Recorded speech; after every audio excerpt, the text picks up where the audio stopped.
I've been doing for the last really 10 years at Union Bank, which kind of leads into this. And the first about 6 years at the bank, I worked in our collections department. So I worked with a lot of folks that were past due, maybe on medical bills, home loans, a lot of it was car loans. So we worked all the time with people as far as trying to get them on track with the budget, trying to get them so they're not paying anything past due. And during the holiday season was one of the most difficult times to get people to kind of commit to paying their bills on time, because they were concerned about the holidays, feeling stressed out about that. Sometimes they would either lower their the amount that they're paying on their car payment, or not making it at all because of the bills that they're going to pay in December, or when January came around, when their credit card payments came due, they took care of that in the sense of other things. So we always try to coach them through a lot of that. But the last 3.5 years, what I've been doing is retirement planning for company employees. So still on the area of financial budgeting, financial, personal finances, all that type of stuff. And so we definitely worked through this portion quite a bit, talking about budgeting, trying to take more of their paycheck and put it towards retirement planning, and even working through the holidays. So what I'm going to be covering for you a lot today is probably going to be a lot of things that you've heard about, that you know about. Some of them may be new as far as different things to think about, tips. Some of them may be stuff that you already know. But what we find with any type of budget, and then also with retirement planning, usually the more we hear it, especially for me, or the more maybe I'm told to do something, the more apt I'm probably actually going to be going through with that. So just kind of a refresher to something maybe where you think about after the presentation, you might go and jot some stuff down, because if you see it, the more apt that will probably actually follow us. So when we're talking financially fit, one of the biggest things that we read about, and also when we talk with participants with the retirement planning, or even on the back end, my early career at Union Bank, a lot of people were definitely living paycheck to paycheck. And then when people are doing that, it gets very tough when the holidays come around, when we know there's going to be additional expenses. So how are we going to do that? And when people are financially stressed at home, that becomes stressors at work, and that can affect the way we how we perform at work and what we're actually thinking about. So there's a lot of people out there that live paycheck to paycheck, and the holidays can become a tough time. So the holiday stress that everyone kind of thinks about, or that we come across, 69% of the people are stressed about receiving a lack of money. 51% feel stressed over the pressure to give gifts during the holiday season, which is a survey from the American Psychological Association. And then just a couple other tips from a survey that we've seen. This is from a Harris poll. More than 1/3 of Americans feel the pressure to spend more than they can afford during the holidays. And 40% feel the pressure to give gifts, or maybe to overspend. Some 20% think that they will pay one or more of their monthly bills late. Then because of the extra bills that they've had for the holiday spending, I've seen that before in the past. And then the survey also found 24% of Americans will be more financially stressed than last year. One reason for that is it seems like the cost of gift giving usually goes up from one year to the next. And we'll kind of touch on a number here towards the end of the presentation. So just kind of some holiday tips for all of you to think about. And all these are not going to work for everybody. Some might work for one person, but really the thing is for budgeting is to find what works for you. And the big thing is, besides the holiday budget, just financial budget we were talking about, it's really just finding out where your money is going. And it's kind of the same thing with holiday budget too. Find out where your money is going for certain gifts. And if you write that down, usually that goes a little bit easier for you. So one of the first things that we talk about is setting limits on the holiday spending. Take some time just to write down maybe exactly who you're going to buy gifts for. And then maybe if you know off the top of your head what gifts that you're going to buy for them, and maybe the dollar amount of what those are going to be. Like I said, usually, especially if you're going to try to maybe do a budget or follow a diet, they say if you can see it, if it's on your refrigerator and you read something every day, you're more apt to follow it. So that's why the benefit of writing it down can really help you out. Don't get locked in throughout spending, or know exactly how much you're spending on one person to the next. Sit down, go through your budget. What are you actually maybe going to spend the whole holiday season. You got this maybe large amount, but then how are you going to break it down from person to person? Impulse buys, we'll talk a little bit about that as well. Trying to maybe get the best thing out of the fanciest thing with the new hot toy. Start the holiday by taking a moment to think about what those are on your list, what they could actually really use. So maybe just try to give them something that they might not use at all. And then budget based on your own finances. This is usually one, sometimes we'll feel pressure about trying to match gifts from one family to the other, something like that. And, you don't always necessarily have to do that. And then you need to exchange gifts with everyone in your family. This is one thing that has changed definitely within my family, and sometimes it can change as your family grows. Now that my brother's older, he has, of course, a wife, and then he also has a little boy that's 2.5. So their family's grown. I have a sister as well, but sometimes when you see when your brothers, sisters get married and they got kids, the family grows maybe double. You know, if we got to feel like we got to get gifts for everybody, then the costs just keep adding up. So what we've done is me and my brother and sister have just decided to give my parents a gift for Christmas. We're not going to give each other gifts or anything. Me and my sister will definitely give our nephew something, but as your family grows, you can kind of maybe consolidate that a little bit. Or a lot of families do, if they get together for big family reunions kind of around Christmas time, they do the white elephant gift, that type of thing. And that's always kind of a fun game to kind of go through where you set a dollar amount, maybe it's $10, $15, whatever it may be. But you have some fun with it, and you only really got to buy one gift, and you also get something in return as well. So as the family grows, it's something to consider. You need to do that with everybody. As far as like you mentioned, suggest giving a gift as a group. So me, my brother, and sister do that for my parents. Just because they have a long list last year doesn't mean you have to repeat it again this year. And as far as family traditions, maybe let that decide on where your spending is actually going. We always talk about some family traditions and memories that really stand out. Consider maybe family traditions, which you might do, something like that. Definitely the memories are going to count for the most. Sometimes the small gifts might be just a little bit better than a little bit more thoughtful. Sometimes I've read, because there's so much stuff out there that you can kind of read as far as tips. One person wrote that for the people that maybe you like, but you really don't like so much, you can just bake them something so it's like a nice gesture, but you really didn't go out and spend a whole lot of money on it either. So they might not know exactly how you feel about it, but it's something nice to do, depending on your relationship with her. But something like that. Limit the size of your Christmas in terms of gifts to make it bigger, beautiful, family, friends, traditions, that type of thing. So, because those are really one of the things that we're actually going to remember, not so much necessarily anything else.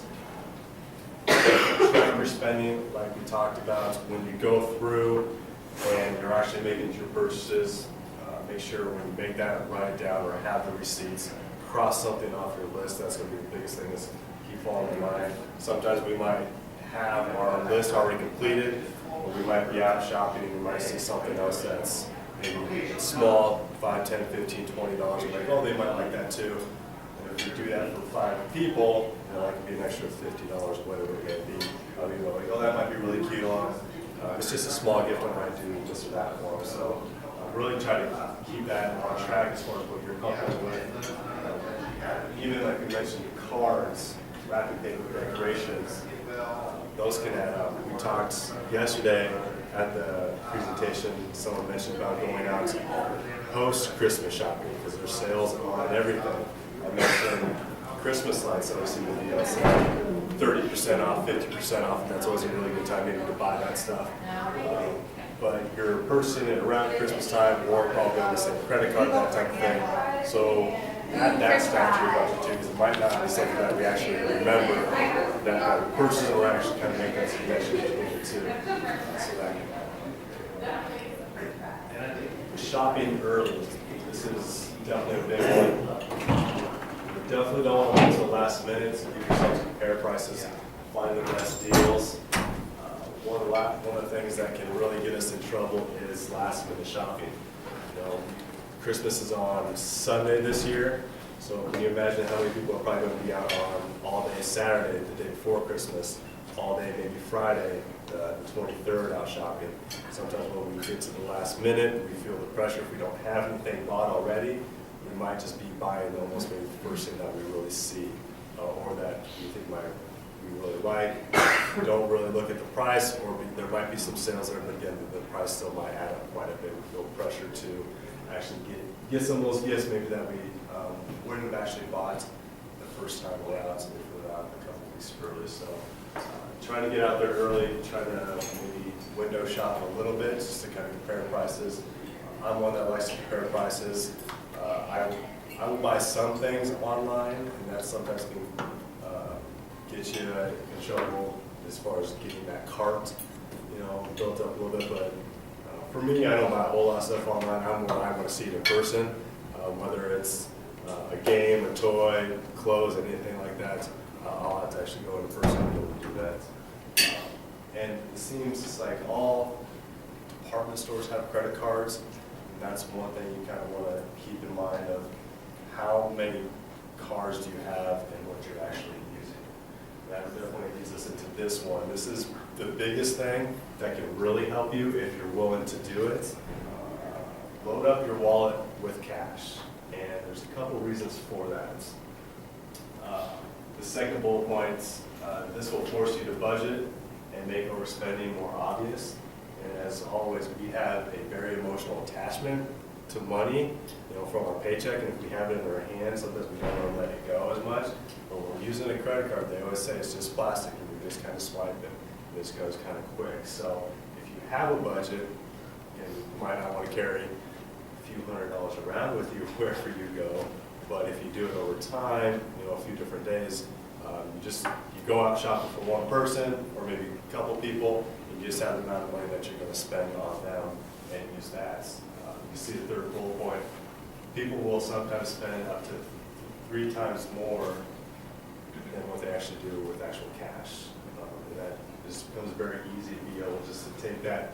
And plus, with all the different department cards that are out there, we kind of would recommend maybe just using 1 or 2 of those. The reason behind that is with so many, you lose track, again, of how easily it is from one department store to the next to try to keep track of all those expenses. And then also on the back end, when January comes around, you got to keep track of all those statements that are coming in as far as what you're paying and how you're going to be able to do that. But when you have a lot of those, sometimes it's easy to lose track of how much you've actually spent. Cash definitely does help if you're in that realm, if you've ever done it. It's one of the biggest things if you ever want to get on a budget. They'll say, take your paycheck. Now probably it seems like, I don't know how many, do you guys receive an actual check anymore? Do you receive checks anymore? See, I don't find a lot of people actually do. It's always direct deposit, which is easy. But they'll say, take your paycheck out of the bank and just use cash and put it into different envelopes as far as what your bills are going to be if you ever want to do a budget. You can do the same way with individuals. You have envelopes for each individual that you're going to buy. You put the money in that envelope, and then you just use that as far as the amount that you're going to use when you go out and spend to help you kind of keep on track. So cash is usually the biggest way, because once we know we're out, hopefully we don't have those credit cards with us, or we didn't bring those with us, and it really helps us keep on a budget. So as far as with post-holiday debt, to some ways to maybe kind of handle that, because that can be a very big stressor for a lot. Like we mentioned kind of earlier, a lot of people are going to be spending maybe on average $830 on Christmas. Again, that's going to be average as far as with the survey, but definitely up from last year. And this seems like it always ticks up. We always feel like we're going to spend more and more on everybody, or on an average, as far as what we're going to do last year. So again, that doesn't necessarily always have to be the case. But just some real quick tips here. Again, prioritize the different credit cards that you have. If you use those, on how you're going to pay those off. There's different philosophies on how you want to do that. It's whichever one works for you. This one we have up here is paying the one with the highest interest rate first. I'm getting that one off because that one's going to accrue the most interest on the credit card. There's another way that you can do it is working with the one with the smallest balance. Taking the smallest balance, paying that one off first. Once that one's paid off, you take that $30, whatever you put towards it, and then putting that towards the next smallest one and try to snowball effect is what they refer to. Doing that. So whichever one you feel that is going to give you the most success or make you feel that you're making progress on that, that's just one way to be able to do that. As far as when we worked in the collection agency, you never really want to miss a payment as far as going 30 days past due, because credit scores now are more important than they've ever been, especially getting any types of loans, whether it's a car loan, home loan, anything like that. Insurances look at credit scores now. So they're more out there, more important than ever, and you don't want to miss a credit card payment or anything like that. We can lower your score quite a bit. Maybe some people, they mentioned this the other day, setting up a kind of a Christmas fund, a little bit savings account, maybe prior to, and of course this would be something maybe to do next year as well, try to set up, create a fund prior to, build up for that, use that. And then as far as filing taxes early, this was always a real big one when I worked in the collection department. People would file their taxes right away to try to get caught up on all their bills. And so that is definitely one way to do that. I know it is hard sometimes if you do get a tax return. That's the biggest thing, if you get a tax return. My parents have not gotten a tax return in the last couple of years because all of us kids are out of the house. They have no tax deductions. Their house is paid for and that type of thing. So it's hard for them to be able to do that. But if you do get one, and I know it's hard sometimes when you get that return, what do we want to do with it? We feel like it's just a little bit of a bonus check for us. The biggest thing we can is to get out from debt, because that's a big stressor in a lot of people's lives. So if we cannot have that on our minds anymore, we just take that money and just kind of get rid of it right away. We don't have to think about any of the past due cards if we have those, or even if they're not past due, we just don't have those bills coming up anymore. One thing for me, when I got out of college, I had a small loan, but I just got tired of seeing it, and I know it was going to be there forever, it seemed like. Just kind of sucked it up one time and just wrote a fairly large check for me at the time, what I thought it was, because I just hated seeing the bill come in all the time. And so it's one of those things, if you do get that tax return, if you have that, just kind of get rid of it. And it was a very big relief on my end to just not have that family on my mind anymore, see that come. And of course, we always just want people to focus on the holidays. It's all about enjoying friends and family, and staying focused on time with loved ones, and really enjoy the season, things like that. Any questions? Or does anybody have any good stories or things that they've done in the past, as we talked about? Anything that's worked for them? Anybody's tried anything? Like I said, just a lot of stuff you probably already know, but again, hopefully maybe just gets you started, get you thinking about Christmas shopping. Maybe if you've already done some, just kind of going back after today, writing this stuff down, trying to keep within maybe the budget if you have one, or if you haven't really thought about one, maybe sitting down and thinking about how much you might actually spend. So the biggest thing is keeping track of that every time it goes in or out, depending on what you're using. If you can use cash, it's a really big benefit to have if you're able to do that. So, thank you.